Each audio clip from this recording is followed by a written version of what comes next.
It is to 1965 that the Ark must look for a benchmark. The huge crowd was to see the highest-rated horse of the century, Seabird. He was later allotted a figure of 145 by Timeform, a handicap mark yet to be equalled. It was only the second year that starting stalls had been used for the race. In June, Seabird had won the Derby without coming off the bit and gone on to do the same in the Grand Prix de Saint-Cloud. He faced no less than 4 other Derby winners on the 3rd of October 1965. The American Derby and Preakness Stakes winner, Tom Rolfe. The Russian Derby winner, Annelin. The French Derby winner, Reliance.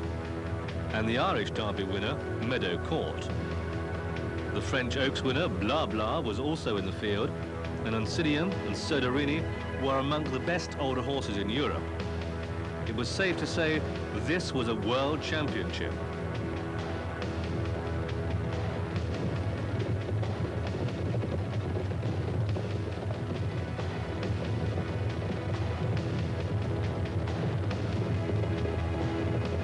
Coming into the straight, Seabird began to move ahead.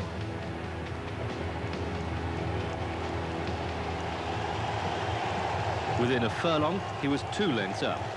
Only Reliance gave respectable chase, for the race had been won at the head of the straight.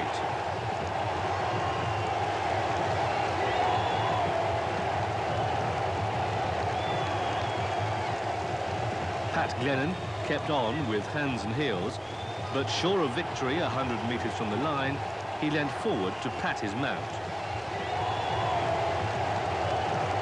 Reliance finished a brave runner-up.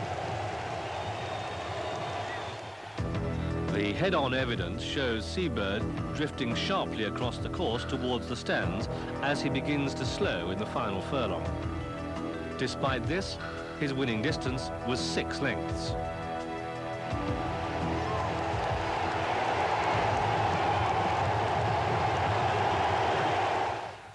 1968